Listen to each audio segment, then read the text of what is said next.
Ang dami ng impeachable offenses ni Ferdinand Marcos Jr. Accountable siya because he allowed the insertions. So that is a culpable violation of the Constitution. Refusal to take a test, that is betrayal of public trust. Allowing the ICC to enter the Republic of the Philippines is culpable violation of the Constitution. So ang binanggit ko noon, si Martin Romualdez at si Zaldico, dahil alam ko, based on my personal knowledge, na sila ang may control ng budget. Hindi makakagalaw ang chairman ng Appropriations Committee kung hindi siya inutusan ng Speaker of the House of Representatives. So yun yung part nilang dalawa, di ba? Yung lahat nung pagtago ng mga insertion ba tawag nila, no? Pag-insert ng mga lahat ng pera para kukunin nila. At yun, nagagawa nila yun kung hindi man sa GAB, doon sa BICAM. Kasi dadaan pa niya ng Senado may negosasyon pa doon sa Senado. So ang final document niyan ay nandoon sa GAB. Tapos hindi ko na kailangan sabihin na kasali yung Pangulo dyan. Kasi kitang-kita naman natin, kanino bang pirma? Sasabihin na naman niya, hindi niya pirma yung nandoon sa GAA. Hindi ako yan. Hindi si Ferdinand Marcos Jr. ang pumirma dyan. Ang ebidensya ng kanyang participation is yung pirma niya sa GAA. Wala nang ibang kailangan na evidence ng participation ng President dyan. Dahil siya yung nag-submit ng NEP. Nakita niya kung anong ginawa ng Congress doon sa NEP. Sa budget niya yun budget yun ng administration kasi siya yung nag-submit doon. Nakita niya kung ano yung ginawa. Accountable siya because he allowed the insertions. So that is a culpable violation of the Constitution. Refusal to take a test, that is betrayal of public trust. Allowing the ICC to enter the Republic of the Philippines is culpable violation of the Constitution. That is against our national sovereignty. Ang dami ng impeachable offenses ni Ferdinand Marcos Jr. Of course not. Why will we waste our time in filing a impeachment complaint na alam naman nating hindi papansinin ng House of Representatives? Diba? Pero may mga grupong kumakausap sa iyo, na sila yung mag-lead sa House file ng impeachment. Walang kumakausap sa akin na gusto nila na mag-file ng impeachment or humingi sila ng tulong ko para mag-file ng impeachment. Walang ganun. Pero ang sinasabi ko lang, ang dami ng impeachable offenses ni President Marcos. Mga kababayan, may bagong buwelta ngayon si VP Sara laban dito kay President Marcos Jr. maging dito kay dating House Speaker Martin Romualdez at kay dating ako Bicol Congressman at dating Chairman ng Appropriation Committee na si Zaldico, mga kababayan.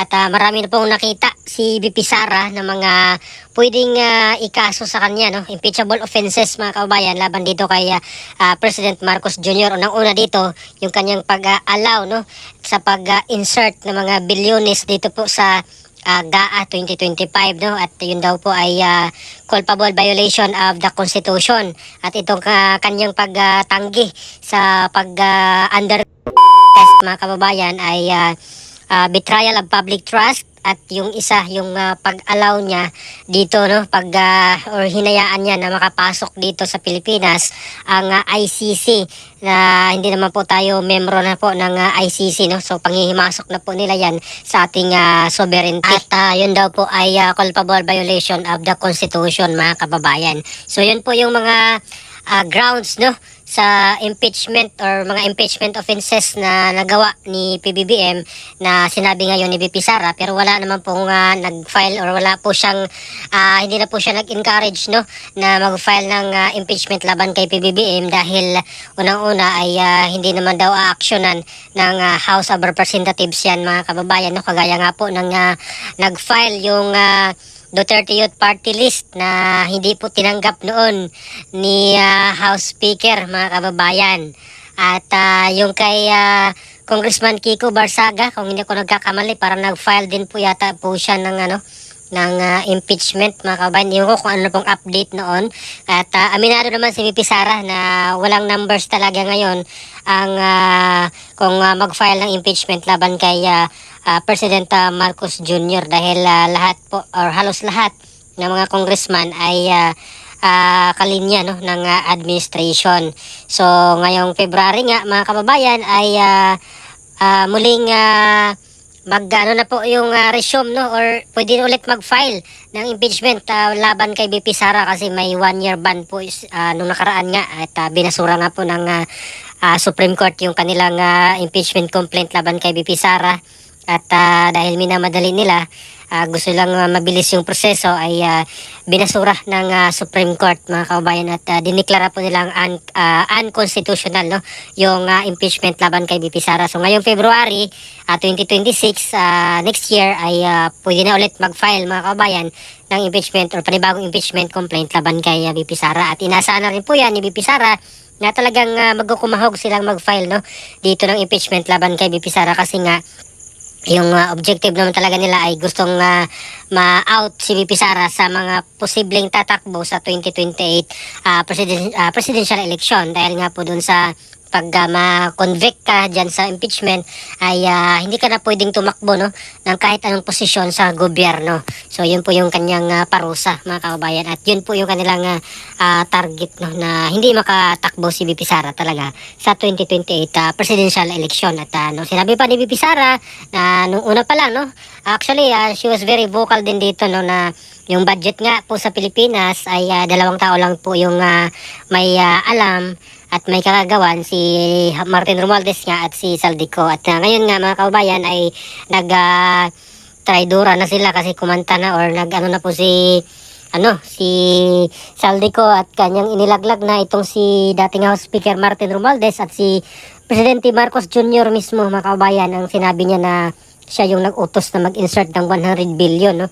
At mayroon pang 56 billion daw na natanggap ng mga kickback na dineliver mismo nila Saldico no sa pamamagitan dito kay dating House Speaker at bagay na itinanggi naman ngayon ng kabilang kampo nila House Speaker mga kabayan at ni Presidente Marcos at hinamon pa nga itong si Saldico na umuwi na kasi nag-aakusa siya, naghahamon itong si PBBM na umuwi na itong si Saldico na pinaghahanap na po siya ngayon ng gobyerno ng Pilipinas para panagutin mga kabayan dito sa mga corruption no na involved sila dito sa flood control corruption. At maging dito kanina sa post ni Saldico na itong si Congressman Sandro Marcos ay meron daw pong insertion din na umaabot na mahigit 50 billion mga kabayan sa loob ng 3 years.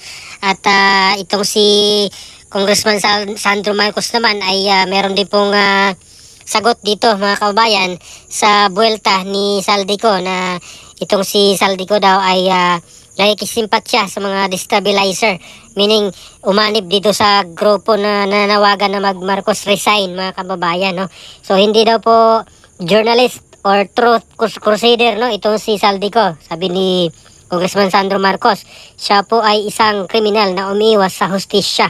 So yun po yung kanyang sinabi, wag daw po magpabudol dito sa mga sinasabi ni Saldico mga kababayan no. At para naman sa aking opinion no, dito kay Saldico mga kababayan no, posible pong nagsabi siya ng totoo dito sa kanyang mga allegation at mayroon naman po siya mga pinost na mga dokumento mga kababayan. At alam ni Saldico kasi siya yung chairman ng Appropriation Committee ng time na yun mga kababayan since 2022 hanggang 2025. At ngayon lang naman po itong nangyari na naglaglagan po sila, no? Di ko alam kung ano pong nangyari, bakit po sila or bakit si Saldico ay separate ways, no? Nagiba ang daan, lumundag at ikinanta or nilaglag itong dating yung mga kasamahan, mga kabayan. Alam naman natin, close sila dati, no? At tulong-tulong nga po sila dito sa pagbanat kay BP Sara. Nung confidential funds pa lang po ni BP Sara ay talaga namang halos araw-araw lahat ng or halos lahat dyan sa mga congressman ay tumitira talaga ng confidential funds ni VP Sara, no? At ito, isa rin to si Saldico na talagang bumanat kay VP Sara, mga kababayan, nung panahon na iyon. At ngayon ay si Saldico ay pinaghahanap na at pinapauwi siya ng gobyerno na dahil meron na pong mga kaso, mga kababayan, no, na i-file sa kanya dito sa ombudsman, mga kababayan. At yung iba nga ng mga opisyalis ng DPWH ay nagka-arestuhan na at yung iba ay at large pa, hinahanap pa, mga kababayan. At para po sa aking personal na opinion dito, mga kababayan, no, dito sa mga sinasabi ni Bibi Sara, parang medyo kapaniwala, mga kababayan, no, itong sinasabi niya dahil itong pag-allow nga po ni PBBM sa itong mga malawakang insertion na billion-billion, mga kababayan, imposible naman na hindi niya alam to, mga kababayan, kasi pumirma po siya doon sa GAA 2025 at questionable nga po yun, no? At in fact, hanggang ngayon ay nakapending pa po sa Supreme Court yan dahil kini-question yan, no, yung legality niyan nila Attorney Vic Rodriguez at ni Congressman Isidro Ungab, mga kababayan. So hanggang ngayon wala pang balita kung kailan yung oral argument at meron ng 2026 budget na naman, pero yung 2026 at 2025 na pinaka-corrupt na budget ay wala pang ang Supreme Court dyan, mga kababayan, no? Wala nang silbi kung i-declare nila yung unconstitutional dahil ubos na yung pera or paubos na, no? Last quarter na ngayon, mga kababayan, December na, ay ubos na yung or paubos na talaga yung budget ng 2025. So ngayon 2026 na yung pinagkaabalahan na budget, mga kababayan, at nandun naman yung pangalan ni President Marcos sa GAA, siya yung pumirma at imposible namang i-deny ni PBBM na wala siyang kinalaman sa budget insertion dahil siya po yung nakapirma doon, mga kababayan, no, sa GAA or sa General Appropriation Act ng 2025. At ito nga po yung pagtanggi niya ng hair follicle ay mas lalo lang niya pong sa aking opinion, no, mas lalo na po niyang pinaisip yung taong bayan na talagang may something na siyang tinatago dahil ayaw niyang kumagat, no, doon sa panawagan ng hindi lang po iilan kundi mas maraming Pilipino ang nanawagan ng transparency, mga kabayan. Ilabas na yung kanyang state of health, no, kung ano pa yung nangyari sa katawan niya, kung may sakit siya ay kailangan transparent po siya, no, kasi bawal po yan, mga kabayan, na presidente ka tapos may something ka, may sakit ka or yung pag-iisip mo ay hindi na tama, ay delikado po yan, mga kababayan, lalo na decision making, no, sa mga critical na mga pagdesisyon sa mga bagay-bagay na talagang pwede mapahamak yung sambay ng Pilipino. So bawal po yan, mga kabayan. At tingnan natin, mga kabayan, kung hanggang saan to aabot ng investigation nila at kung sino-sino pa yung mga big fish. Kasi sabi dito ni Secretary John Vic Remulla, more big fish are coming down, no, dito sa mga maaaresto. So tingnan natin, mga kababayan, hopefully yung mga may kinalaman talaga dito, mga kabayan, yung mga pinaka-nakinabang, no, dito sa flood control corruption ay talaga namang maparusahan, mga kababayan. Hindi lang po yung mga maliliit na isda, yung mga empleyado ng DPWH, yung mga district engineer, yung mga USEC ng DPWH, yung mga regional director ng DPWH, ay maliliit lang po yun, mga kabayan. Ginawang sangkapan lang po nila yan ng mga politiko na sila talaga yung may hawak ng budget, no? Sila yung main proponent, so sila yung mas nakinabang dyan, mga kabayan. At alam ko, alam nyo kung sino-sino itong mga big fish na ito, mga kabayan. Kung hindi man makulong ngayon, baka sa sunod na administration, mga kababayan, ay mapanagot, no, itong mga totoong big fish, mga kababayan, dito sa lantarang pagnanakaw, no. Sabi nga ng iba hindi na ito, or sabi ng iba hindi na po ito corruption lang, kasi yung corruption kickback lang yun, porsyento. Lantaran na ito, mga kababayan, bilyones na ito at mabot pa nga ng trilyon daw, no. At ito'y robbery na daw, mga kababayan, lantarang robbery, no, hayagan, harap-harapan na daw ito, mga kababayan. So ano pong masasabi nyo dito sa mga pasabog ngayong hapon ni VP Sara, no? Please comment down below. Maraming salamat. God bless po sa ating lahat.